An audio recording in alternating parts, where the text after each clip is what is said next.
आप सभी को मैं प्रभु यीशु मसीह के नाम में सलाम कहता हूं। आप सबका मैं आज की आराधना में वेलकम करना चाहता हूं और ये परमेश्वर का धन्यवाद का समय है कि उसने एक बार फिर हमें मौका दिया कि हम सब लोग इस YouTube के माध्यम से एक बार फिर एक दूसरे के साथ जुड़ पा रहे हैं और हम सब लोग मिलकर आप सभी के लिए हमेशा दुआ करते रहते हैं। और आज के इस दिन के लिए जो परमेश्वर ने कलाम हमारे लिए दिया है वो पाया जाता है यशाया की पुस्तक उसका 1 अध्याय उसका 12 से 17 पद तक। यशाया नबी की पुस्तक उसका 1 अध्याय उसका 12 से 17 पद तक।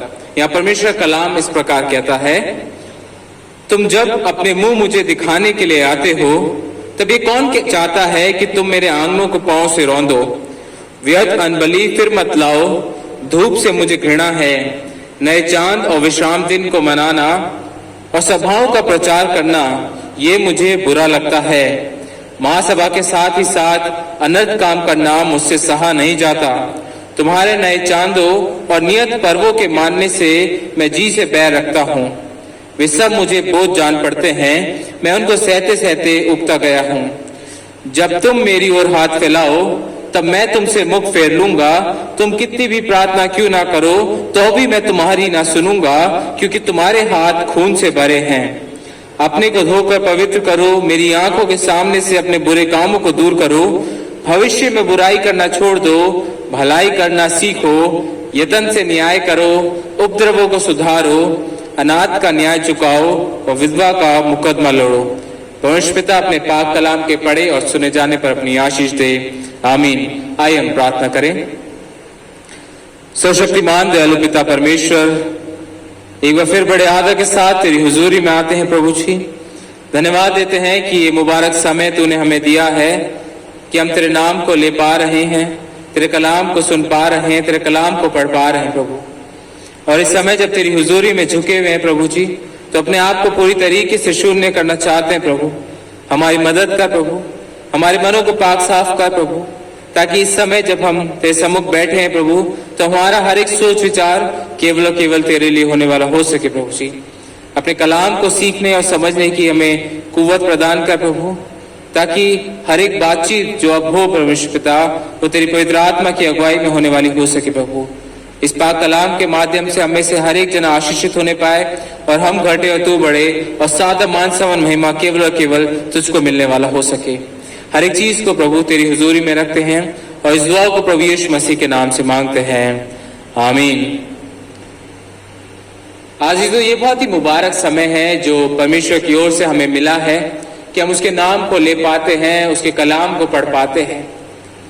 और जब हमने आज का सबक यशाया 1 उसका 12 से 17 हम सब लोगों ने मिलकर पढ़ा, तो जब हम इस पद को देखते हैं, इन पदों को देखते हैं, तो एक ऐसी पिक्चर हमारे सामने आती है, एक ऐसी तस्वीर हमारे सामने आती है जिसको देखकर हमें लगता है, शायद ऐसा सोच में आता है कि परमेश्वर बहुत ही ज्यादा क्रोधित है, परमेश्वर बहुत ही ज्यादा दुखी है, परमेश्वर बहुत ही ज्यादा एक ऐसे माहौल में है कि जब वो अपने लोगों को, जो उसकी खुद की प्रजा है, उसके चुने हुए लोग हैं, उनको वो ऐसी ऐसी बातें कह रहा है जो शायद सुनने में हमें अच्छा ना लगे, जो शायद सुनने में यदि आज हमसे कोई कह दे तो हमें सुनने में अच्छा ना लगे और हम शायद वापस ये सवाल करने लगेंगे कैसी बातें बोली जा रही हैं, ये कैसे सवाल हमारे सामने रखे जा रहे हैं।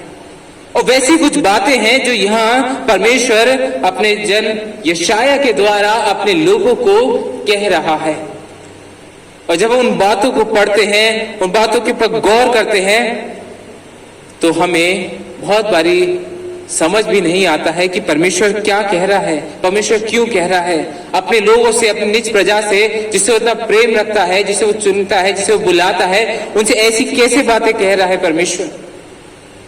क्योंकि जब हम इन पदों को ध्यान से पढ़ते हैं तब हमें उन बातों की गहराइयों को पता चलता है कि वो रिलेशन जो परमेश्वर का अपने लोगों के साथ था वो किस तरह हो गया था कि परमेश्वर को ऐसी बातें अपने लोगों से कहनी पड़ गई। जब हम इन पदों को पढ़ते हैं, 12वें पद में लिखा है कि तुम जब अपने मुंह मुझे दिखाने के लिए आते हो तभी कौन चाहता है कि तुम मेरे आंगनों को पांव से रौ दो। वो खुदा जो चाहता है कि उसके लोग उसकी आराधना करें, उसके सम्मुख आए, उससे एक रिश्ता रखें, वही खुदा उन लोगों से ये कह रहा है कि मैं तुम्हें देखना नहीं चाहता, मैं नहीं चाहता कि तुम मेरे आंगनों में आओ, मैं तुम्हारा मुंह नहीं देखना चाहता। किसने तुम्हें इजाजत दी? किसने तुम्हें कहा कि तुम आओ अपना मुंह दिखाने के लिए मेरी हुजूरी में? कैसी बड़ी बात खुदा ने अपने लोगों के लिए कह दी। और जब हम आगे बढ़ते हैं, वो कहता है व्यर्थ अन्न बलि फिर मत लाओ, धूप से मुझे घृणा है, नए चांद विश्राम दिन का मनाना और सद्भाव का प्रचार करना ये मुझे बुरा लगता है। महासभा के साथ ही अनर्थ काम करना मुझसे सहा नहीं जाता है। या विभिन्न कार्यों की बात की जा रही है, विभिन्न रिलीजियस वर्क्स जो वो लोग, परमेश्वर के लोग, यहूदी लोग उस समय कर रहे थे, करते आ रहे थे।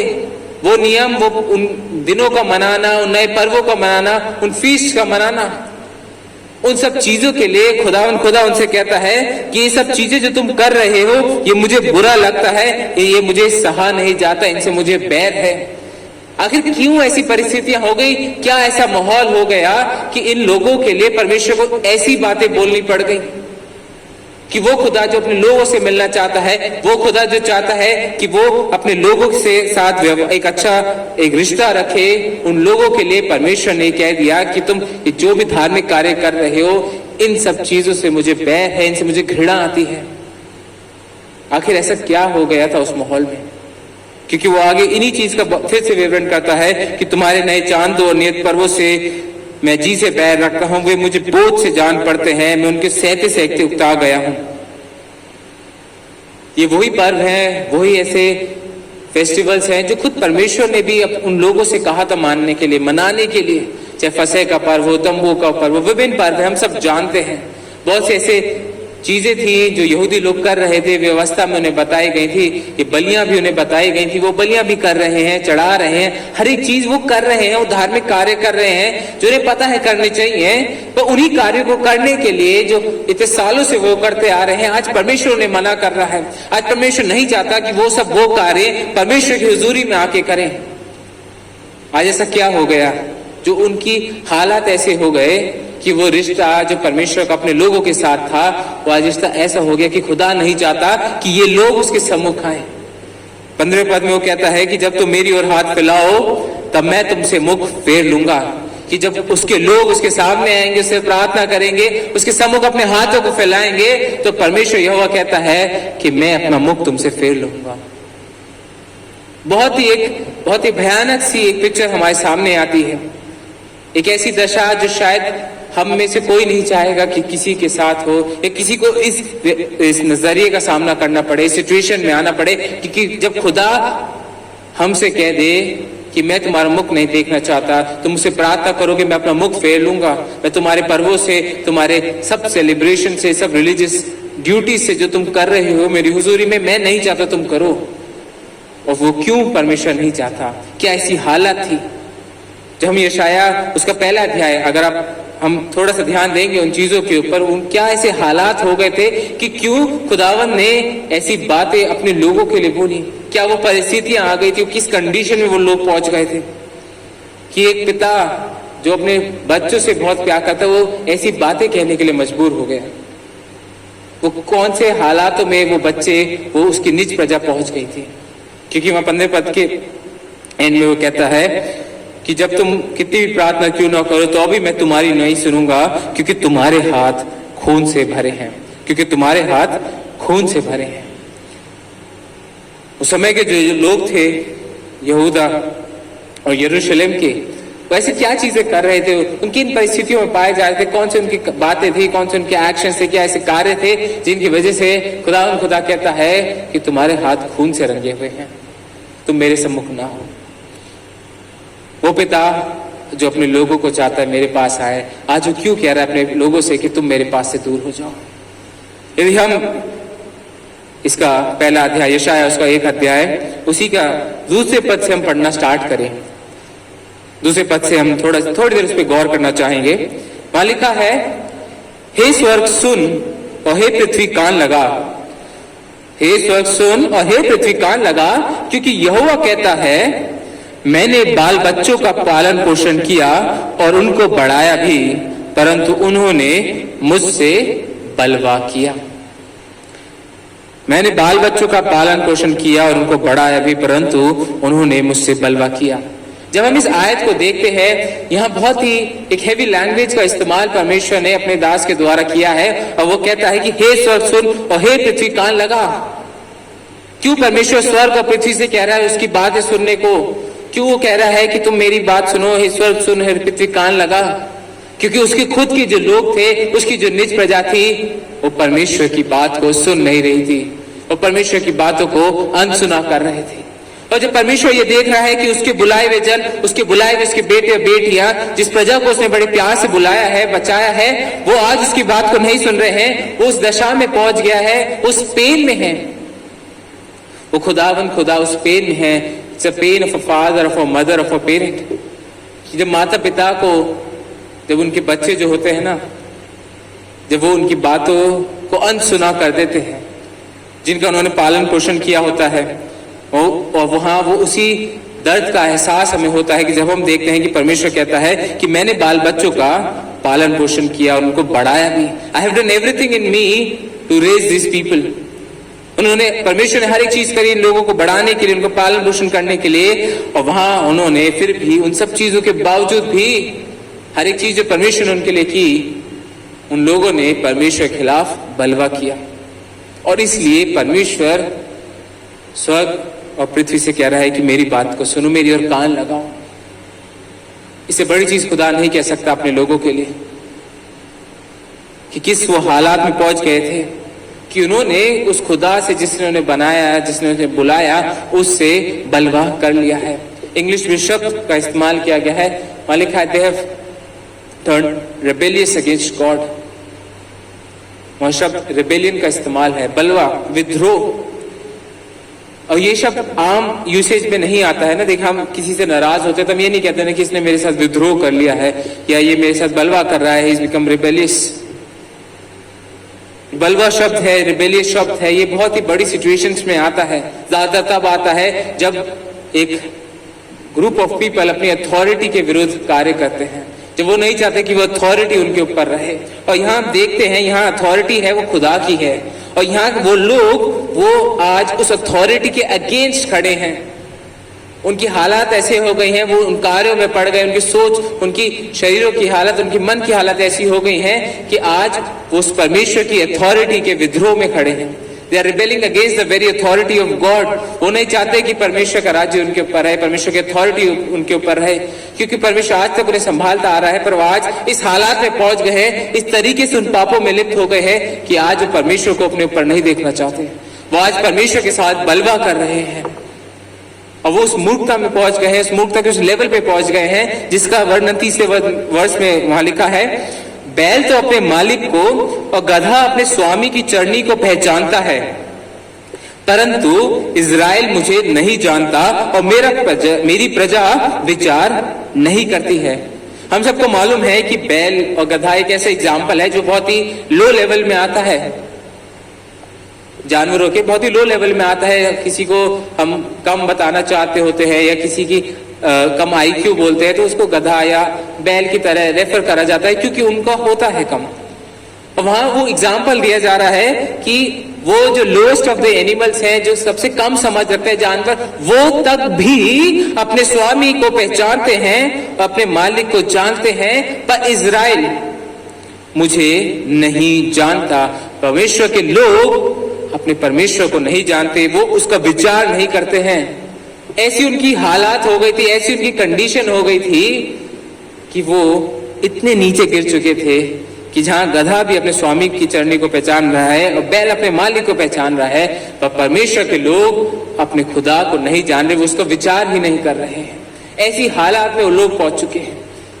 पर ऐसी हालत में अपने लोगों को देखकर, अपनी प्रजा के लोगों को देखकर, उस पिता को जिसने उन्हें बनाया है, बुलाया है, उसको दुख भी है, उसको गुस्सा भी है, क्योंकि वो देख रहा है कि मेरी प्रजा, मेरे बुलाए हुए लोग आज उस विनाश की ओर आगे बढ़ गए हैं।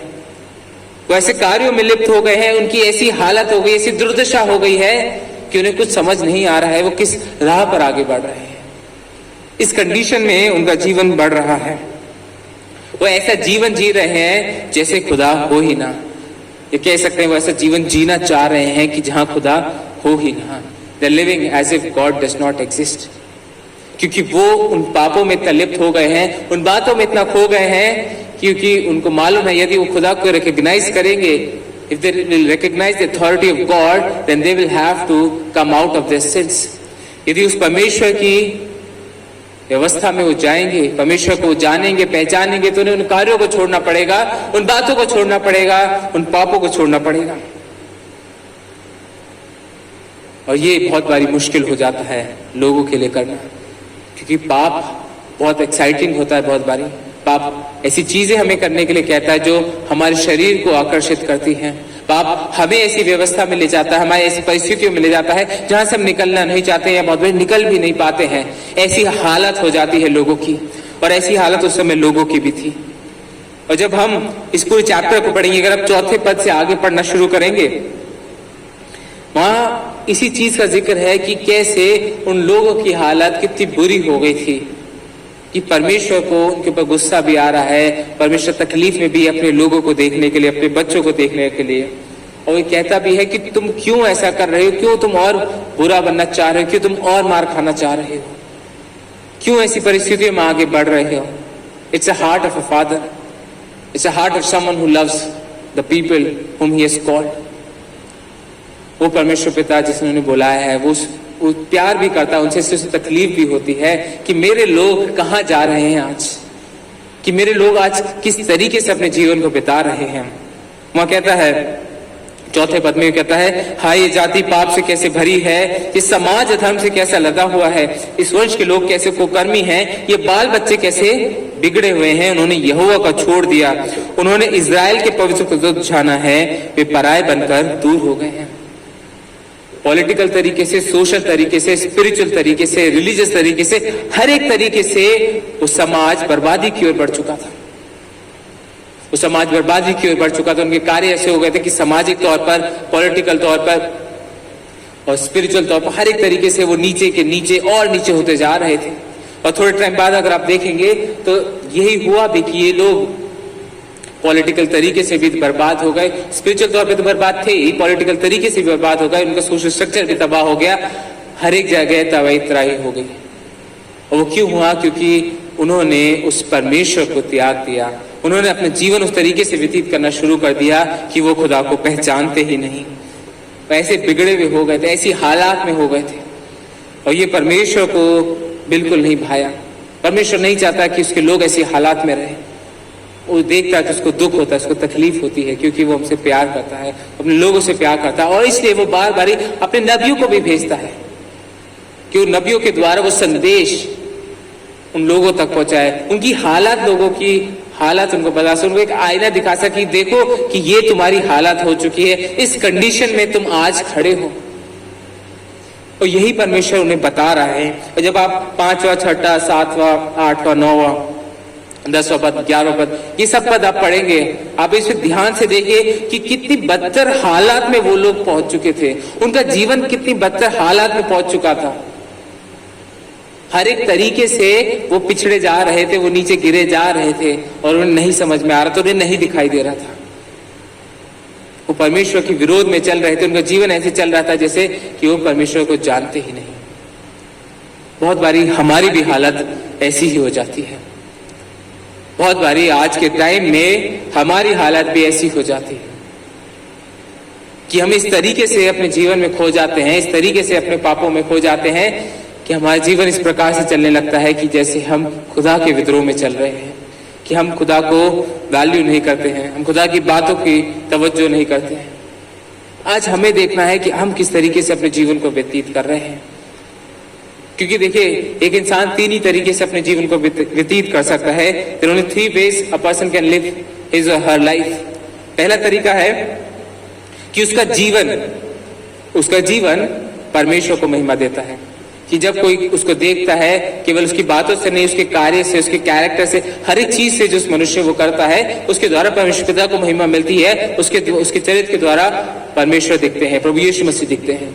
दूसरे होते हैं उस तरीके के लोग जो है ल्यूकवार्म, जो गुनगुने लोग हैं, जिन्हें पता ही नहीं आज इधर है कल उधर है, आज इधर है कल उधर है, उन्हें पता ही नहीं वो कहाँ पे चल रहे हैं, क्या कर रहे हैं, किस तरीके से आगे बढ़ रहे हैं। उन्हें कभी कभार लगता भी है कि वो शायद गॉडली है, वो लगता है कि वो परमेश्वर को प्रथम स्थान दे भी रहे हैं, परमेश्वर की महिमा कर रहे हैं, पर उनका जीवन बहुत बारी उन बातों को जो वो कर रहे होते हैं उनके साथ नहीं देता है। और तीसरे होते हैं उस प्रकार के लोग जो आज भी उस खुदा के डिनाइल में रहते हैं, जो आज भी उस खुदा को नजरअंदाज कर रहे हैं, जो आज भी परमेश्वर के भवन में भी आते हैं, बहुत सी बातें भी करते हैं, पर उनका जीवन इस प्रकार से है कि वो उस परमेश्वर के विरुद्ध चल रहे हैं। उनकी बातें इस प्रकार की है, उनके चरित्र इस प्रकार का, उनके कार्य इस प्रकार के हैं कि they are denying the very existence of God, the authority of God over their lives. ऐसी उनकी दशा है। तो आज आपको मुझे देखना है कि हम इन तीन में से किस कैटेगरी में पाए जाते हैं। कि आज हम खुदा के विरुद्ध में चल रहे हैं, या आज हम खुदा के साथ चल रहे हैं, हमारे जीवन के द्वारा उसको महिमा मिल रही है, कि आज हम बीच में, हमें कुछ खुद नहीं पता कि हम कहाँ पे चल रहे हैं, हमारा जीवन किस प्रकार से आगे बढ़ रहा है। क्योंकि ये सब बातें हमें बताती हैं कि आज मेरा रिश्ता उस खुदा के साथ कैसे है। कि जब खुदा मेरी ओर देखता है, इस कलीसिया की ओर देखता है, हर एक जन की ओर जो आज इस समय इस कलाम को सुन रहे हैं, जब परमेश्वर आपकी ओर देखता है, तो क्या परमेश्वर को भी दुख होता है, तकलीफ होती है आपके जीवन को देख के कि ये मेरा बेटा और मेरी बेटी है, जिसे मैंने बुलाया है, जिसे मैंने चुना है, आज वो किस प्रकार अपने जीवन को व्यतीत कर रहा है। क्या आज कलीसिया किस प्रकार से अपने जीवन को व्यतीत कर रही है। कि आज हमारी कलीसियाओं में भी इसी प्रकार की बातें तो नहीं है कि जब खुदा देखता है तो वो कहे कि मुझे तुम्हारे हर एक उस फेस्टिवल से, हर एक ऑब्जर्वेशन से, हर एक उस प्रार्थना से कि तुम जो मेरे भवन में आ रहे हो, मुझे उससे बैर है, मैं नहीं चाहता तुम आओ, क्योंकि तुम्हारे हाथ खून से रंगे हुए, क्योंकि तुम्हारे हाथ आज उन पापों में पड़े हैं जिनसे मैं घृणा करता हूं। आज हमारी हालत क्या है, हमारे परिवारों की हालत क्या है, हमारे कलीसियाओं की हालत क्या है। Where are we standing in the sight of God. आज जरूरत है हमें इवैल्यूएट करने की, अपने आप को देखने की, अपने परिवार को देखने की, अपनी कलीसिया को देखने की कि हम कहां खड़े होते हैं, अपने आप को जांचने की, ताकि हमें समझ में आए कि हमारा जीवन किस प्रकार से आगे बढ़ रहा है। कहीं हम आज खोए हुए तो नहीं है, कहीं हम आज उस प्रभु से बलवा तो नहीं कर रहे हैं। देखिए बहुत बारी जब हम अपने आप को चेक करते हैं, इवैल्यूएट करते हैं, तो बहुत बारी हम अपने आप को बेनिफिट ऑफ डाउट देने लगते हैं। बहुत बारी हम अपने आप को खुद से ग्रेस देने लगते हैं कि हाँ नहीं, मैं तो शायद इतना तो कुछ नहीं कर रहा हूं, मैं गलत काम इतना नहीं कर रहा, या वो हो गया मुझसे, वगैरह वगैरह। बहुत से एक्सक्यूजेस भी होते हैं जो हम अपने आप को देते हैं अपनी तसल्ली के लिए कि हम पाप कर भी रहे हैं, पर हम अपने आप को तसल्ली भी दे देते हैं कि चलो ठीक है, नहीं हो गया था, अब नहीं है। पर ऐसा नहीं है, क्योंकि हम हर एक कार्य, हर एक सोच विचार, हर एक बात जो हम कर रहे हैं वो हम परमेश्वर के सम्मुख कर रहे हैं। और परमेश्वर हमें बहुत ही हाई स्टैंडर्ड से नापता है, उस पवित्रता के स्टैंडर्ड से नापता है क्योंकि वो खुद पवित्र है। और जब वो स्टैंडर्ड से हमें देखता है तो हमें ये देखना है कि हम उस स्टैंडर्ड में खुद को कहां पाते हैं, हमारी कलीसिया खुद को कहां पाती है, हमारे परिवार खुद को कहां पाता है। क्योंकि जब हमारे परिवार, हमारी कलीसिया स्पिरिचुअली डिक्लाइनिंग में होते हैं, जब हमारा मसीह समाज स्पिरिचुअली डिक्लाइन होता है, तब हमारी हर एक चीज, हमारी हर एक व्यवस्था बिखरती जाती है। और ये आप खुद अपनी कलीसियाओं में, अपने परिवारों में, अपने मसीह समाज में देख सकते हैं। जब आप स्पिरिचुअल तौर पर, आत्मिक तौर पर नीचे जाते जाएंगे, आपकी कलीसिया, आपके हर एक रिश्ते, आपके हर एक प्रबंध सब नीचे जाते जाएंगे, क्योंकि आपकी खुद की दशा सही नहीं है। और ये बात आज हम में से हर एक को देखना बहुत जरूरी है, मुझे भी देखना बहुत ज्यादा जरूरी है कि आज हमारी कलीसिया, मेरा परिवार, मेरा जीवन कहां बढ़ रहा है। क्योंकि हम यदि आत्मिक तौर पर ठीक नहीं हुए, यदि हमारे हाथ यदि खून से रंगे हुए हैं, तो परमेश्वर हमारी प्रार्थनाओं को, हमारी आराधनाओं को कबूल नहीं करता है। आज हमें देखने की जरूरत है कि हम किस प्रकार अपने जीवन को बिता रहे हैं, हम किस जगह पे खड़े हैं, हमारा समाज किस जगह पे खड़ा है। कि आज हम तो परमेश्वर के साथ बलवा नहीं कर रहे हैं, हमारे एक्शंस जो हम इस कलीसिया के बाहर करते हैं, जब अपने परिवार में रहते हैं, अपने वर्क प्लेस में रहते हैं, हम स्कूल्स में होते हैं, कॉलेजेस में होते हैं, जहां भी होते हैं, जब हम अपने बंद कमरे में होते हैं, हम कैसा जीवन व्यतीत करते हैं, वही बताता है कि मेरे स्पिरिचुअल जीवन की, मेरे आत्मिक जीवन की कंडीशन क्या है। क्योंकि खुदा हर एक चीज को देखता है और वो अपने लोगों को देखता है। और जब वो बुरी दशा में होते हैं उसे दुख भी होता है, उसे तकलीफ भी होती है, उसे गुस्सा भी आता है, क्योंकि वो प्रेमी पिता है। और वो प्रेमी पिता इसलिए अपने लोगों से चाहता है कि वो उन दशाओं को छोड़े, उन चीजों को छोड़कर फिरे। और इसलिए परमेश्वर खास तौर से उन लोगों को बताता है कि वो कहाँ पीछे रह गए, वो कहाँ किस दशा में पड़े हैं। और परमेश्वर उनसे, अगर हम पढ़ते हैं 16वां और 17वां पद, और परमेश्वर उन्हें एक चीज करने के लिए कहता है, एक चीज नहीं बहुत सारी चीजें करने के लिए कहता है, जो ये बताती है कि उनका स्टैंडर्ड, उनका जो सोशल स्टैंडर्ड था, स्पिरिचुअल स्टैंडर्ड था, पॉलिटिकल स्टैंडर्ड था, कितना नीचे जा चुका था कि वो कुछ भी नहीं कर रहे थे। और इसलिए परमेश्वर उनसे आह्वान करता है अपने नबी के द्वारा कि तुम अपने इन कामों को छोड़कर कुछ करो, इन कामों को छोड़कर कुछ करो। क्या करने के लिए उनसे कहता है, ये आज आपको मुझे भी ध्यान देने की जरूरत है कि बहुत बार हमारे जीवन भी ऐसे होते हैं कि हमें कुछ कार्य करने पड़ते हैं, कुछ चीजों को ध्यान देना पड़ता है ताकि हम अपने जीवन को सुधार सके, अपने जीवन को परमेश्वर की हुजूरी में बढ़ाने वाले हो सके। वहां कहता है 16वें पद में परमेश्वर का कलाम कहता है, अपने को धोकर पवित्र करो, मेरी आंखों के सामने से अपने बुरे कामों को दूर करो और भविष्य में बुराई करना छोड़ दो। It's one thing to confess, it's another thing to leave. एक चीज होती है कि मैंने कन्फेस कर लिया अपना पाप, दूसरी चीज होती है उस बुराई को, उस पाप को छोड़ना। और यहाँ परमेश्वर साफ साफ कह रहा है कि अपने बुरे कामों को मेरे सामने से दूर करो और भविष्य में बुराई करना छोड़ दो। बुराई करना छोड़ना पड़ेगा साहब, कुछ भी हो जाए। यदि हम परमेश्वर की हुजूरी में आना चाहते हैं, यदि हम उन अपने बुरे कामों से फिरना चाहते हैं, उन चीजों से आगे बढ़ना चाहते हैं, अपने जीवन को सुधारना चाहते हैं, आत्मिक तौर पर, सोशल तौर पर, अपने फैमिली को सुधारना चाहते हैं, तो हमें उन बुरे कामों को छोड़ना पड़ेगा। चीजों के लिए सॉरी कहना काफी नहीं है, उन चीजों को बदलना जरूरी है। और साथ साथ आगे परमेश्वर उनसे 5 भलाई करने के लिए कहता है। वहां लिखा है 17वें पद में, अगर आप पढ़ेंगे, कहता है परमेश्वर, भलाई करना सीखो, यतन से न्याय करो, उपद्रवी को सुधारो, अनाथ का न्याय चुकाओ, विधवा का मुकदमा लड़ो। यहां हर एक चीज आ जाती है, सोशल तौर पर भी आ जाती है। वहां ऑर्फन्स और विडोज की बात है, ऑप्रेस्ड लोगों की बात है, उपद्रवी, वहां जस्टिस की बात है, वहां गुडनेस की बात है।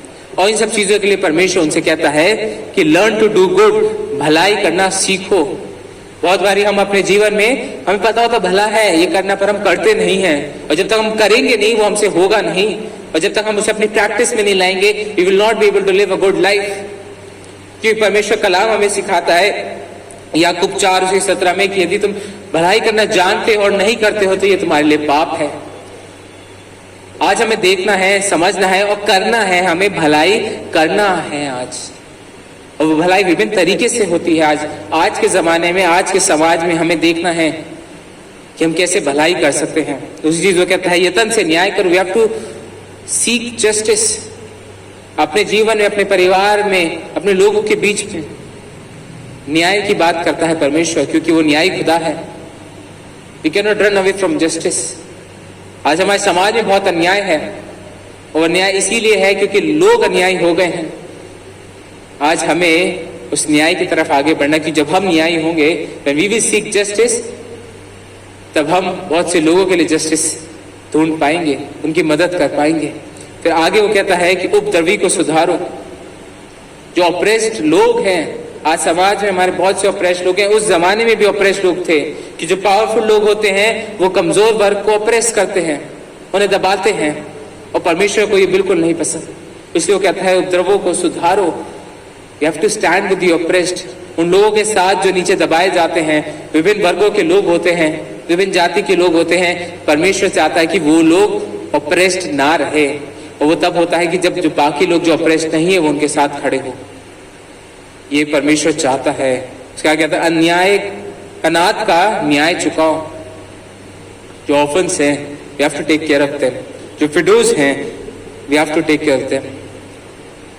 ये अनाथ और विधवाएं वो लोग होते हैं जो समाज में सबसे ज्यादा जरूरतमंद होते हैं, सबसे ज्यादा कहते हैं हेल्पलेस भी होते हैं, क्योंकि उनका कोई नहीं होता। स्पेशली उस कॉन्टेक्स्ट में जब हम देखें, स्पेशली विधवाओं को बहुत ज्यादा हेल्पलेस होती थी वो, क्योंकि उनका सारा स्टेटस उनके हस्बैंड से होता था। जब हस्बैंड की डेथ हो जाती थी तो बहुत ज्यादा एक नीचे हालत में वो पहुंच जाती थी, और इसलिए परमेश्वर चाहता था उन लोगों से कि वो उनका ध्यान रखें, उन लोगों से कि वो उनके लिए न्याय चुकाएं, उनका मुकदमा लड़ें, ताकि उन लोगों को उनका हक मिल सके, उन लोगों को वो चीजें मिल सके जो सच्ची हैं, जो जरूरी हैं सामाजिक तौर पर, आत्मिक तौर पर। और जब हम आत्मिक तौर पर बेहतर होते हैं, when we are in a good condition spiritually, तब हमारे सामाजिक तौर पर भी हम बेहतर होते हैं। हम बहुत बारी हो सकता है हम सामाजिक तौर पर बहुत सी चीजें, अच्छी चीजें कोशिश करने करने की, पर हम आत्मिक तौर पर अच्छे नहीं है, वो चीजें हम सस्टेन नहीं कर सकेंगे, क्योंकि वो सिर्फ दिखावे के काम होते हैं, क्योंकि हमारा मन अंदर से काला होता है, हमारा मन अंदर से पापों से भरा होता है। तो परमेश्वर ये चाहता है कि हम में से हर एक जना, चाहे वो किसी भी पाप में पड़ा हो, किसी भी हालात में हो, उसे दुख जरूर होता है, उसे तकलीफ भी होती है, और हो सकता है आज वो मेरी प्रार्थना के लिए भी कहता हो कि मुझे तेरी प्रार्थना नहीं सुनी, हो सकता है आज वो मेरी आराधना के लिए भी कहता हो कि मुझे तेरी आराधना नहीं चाहिए, मुझे तेरे पर्व नहीं चाहिए, क्योंकि मेरे हालात ऐसे हो गए हैं, मैं ऐसे पापों में फंस गया हूं। पर फिर भी वो आज मुझे मौका देता है, पर फिर भी वो आज आपको मौका देता है कि हम उन चीजों से फिर कर परमेश्वर की हुजूरी में आ सकते हैं, हम अपने आप को धोकर परमेश्वर के सम्मुख आ सकते हैं, क्योंकि वो परमेश्वर पिता हमसे प्रेम करता है, and is the God who loves. और इसलिए वो चाहता है कि उसकी उसकी प्रजा के लोग उसके पास आए, अपने आप को धोकर उसके पास आए। और आज हम में से हर एक के पास वो मौका मौजूद है। हम चाहे कितने भी पाप में पड़े हों, हमारे हालात कितने बुरे हो गए, शायद आज आप परमेश्वर के उस रिबेलियन में जी रहे हैं, आज शायद आप परमेश्वर से बलवा कर रहे हैं, आज शायद आप ल्यूक वॉर्म क्रिश्चियन है, आज आप किसी भी कैटेगरी में पाए जा सकते हैं, पर आज आपके लिए मौका है, पर आज मेरे लिए मौका है, और वो मौका हमें मिलता है केवल और केवल प्रभु यीशु मसीह के द्वारा, क्योंकि हम केवल और केवल प्रभु यीशु मसीह के लहू के द्वारा ही पाक साफ हो सकते हैं, अपने आप को धो सकते हैं, और किसी माध्यम से हम परमेश्वर की हुजूरी में नहीं जा सकते। हम आज कितने भी लाल हो, हम कितने भी बुरे हो, हमारे पास केवल एक ही जरिया है, वो है खुदावंद यीशु मसीह। और अंत में मैं एक पद पढ़ के उस चीज पे खत्म करना चाहूंगा। यदि हम निकालें इब्रानियों उसका 9 अध्याय, इब्रानियों की पत्री उसका 9 अध्याय, उसका 13 और 14 पद। इब्रानियों 9 उसका 13 और 14 यहां लिखा है, क्योंकि जब बकरों और बैलों का लहू और कलोर की राख का पवित्र लोगों पर छिड़का जाना शरीर की शुद्धता के लिए उन्हें पवित्र करता है, तो मसीह का लहू जिसने अपने आप को सनातन आत्मा के द्वारा परमेश्वर के सामने निर्दोष चढ़ाया, तुम्हारे विवेक को मरे हुए कामों से क्यों ना शुद्ध करेगा, ताकि तुम जीते परमेश्वर की सेवा करो। It's only through the blood of Christ that we are saved, that we are cleansed from all unrighteousness. केवल प्रभु यीशु मसीह का लहू है आज आपके लिए, मेरे लिए, जो हमें हर एक उस पाप से, हर एक उस गंदगी से छोड़ आके हमें पाक साफ करके परमेश्वर के सम्मुख ला सकता है, ताकि मेरी प्रार्थनाएं, मेरा धर्म जो मैं जी रहा हूं, मेरी प्रार्थनाएं, सभाएं, मेरी आराधनाएं, मेरे त्योहारों को मनाना, हर एक चीज परमेश्वर की हुजूरी में ग्रहण योग्य हो सके। और वो तभी हो सकता है कि जब मैं प्रभु यीशु मसीह के लहू से पाक साफ हो सकूं। वो परमेश्वर ने हमारे लिए जरिए खोला है कि हम उसके सम्मुख जा सकें। पुराने नियम में हम देखते हैं बहुत सी चीजों का बलि चढ़ाया जाता है, उनका लहू छिड़का जाता था, पर हमारे लिए एक ही बलिदान काफी है, वो है प्रभु यीशु मसीह का बलिदान, जो उसने उस क्रूस पर सहा, ताकि आप और मैं उस बलवे में ना रहें, उस रिबेलियन में ना रहें, पर हम परमेश्वर के साथ आ सके। क्योंकि वो पिता जिसने अपने बाल बच्चों को बिगड़ते हुए देखा है, जिसने अपने बच्चों को दूर जाते हुए देखा है, उसने उन्हीं बच्चों के लिए अपना खुद का पुत्र दे दिया, ताकि वो बच्चे उसके पास आ सके। He is calling us to himself. Let us come to him. आइए अपने उन चीजों को छोड़ें, उन बुरे कामों को छोड़ें, and let us learn to do good, seek justice, do things that glorify God. ताकि हमारे एक्शंस के द्वारा, देखिए प्रार्थना हर कोई कर सकता है, परमेश्वर के भवन में हर कोई आ सकता है, but not all of us can live a godly life. आज जरूरत है हमें उस गॉडली लाइफ को जीने की, उस आत्मिक जीवन में सुधार लाने की, ताकि परमेश्वर जब हम हमारी प्रार्थनाओं को सुने तो वो अपने आपको आगे बढ़ाकर हमारी प्रार्थना को सुन सके, हमारी बातों को सुने, और वो केवल प्रभु यीशु मसीह के द्वारा होता है। खुदा हम सबको आशीष करे। आइए हम प्रार्थना करें। हे मेरे परमेश्वर, हे मेरे राजा, बड़ी आदर के साथ तेरे हुजूरी में आते प्रभु। हम तेरे बेटे और बेटियां हैं प्रभु। हम ऐसे बहुत से लोग हैं, विभिन्न परिस्थितियों में हैं, विभिन्न हालातों में हो सकते हैं, विभिन्न पापों में पड़े हो सकते हैं प्रभु। तुझसे गुजारिश है यही प्रभु कि तो हमारी सुधि ले प्रभु, हमारे जीवन में कार्य कर, पवित्र आत्मा की अगुवाई दे प्रभु, ताकि हम में से हर एक का जीवन प्रभु तेरे अनुग्रह में आगे बढ़ सके। परमेश्वरता हम जानते हैं अपने जीवनों के द्वारा, अपने सोच विचारों के द्वारा, अपनी बातों के द्वारा प्रभु हमने बहुत बार तुझसे बलवा किया, हमने बहुत से ऐसे कार्य करे जो तुझे पसंद नहीं है प्रभु। पर इस समय जब तेरी हुजूरी में आए हैं परमेश्वरता, उन्हें देना प्रभु जी, प्रभु यीशु मसीह के नाम में प्रभु तो हमें क्षमा कर प्रभु, हमें ऐसी कुवत बख्शे अपने पापों से फिर कर तेरे सम्मुख आ सके प्रभु, अपने हर एक उस बुराई को छोड़ सके, उस भलाई को करने वाले हो सके जो तू हमसे चाहता है प्रभु, ताकि हम आत्मिक तौर पर, सामाजिक तौर पर, हर एक प्रकार से प्रभु तेरी हुजूरी में आगे बढ़ सके, तुझको प्रथम स्थान देकर तुझको सादा मान सम्मान महिमा देने वाले हो सके। परमेश्वरता ये केवल तेरे अनुग्रह में, तेरी आत्मा की अगुवाई में हो सकता है प्रभु। हमारी मदद कर, हम कमजोर हैं प्रभु, अपनी सामर्थ से परिपूर्ण कर प्रभु। हर एक चीज को प्रभु तेरी हुजूरी में रखते हैं परमेश्वरता, ये कलाम होने देना हमें से हर एक के लिए आशीष का बाइस बने। सादा मान सम्मान महिमा तुझको देते हैं और इस दुआ को प्रभु यीशु मसीह के नाम से मांगते हैं, आमीन।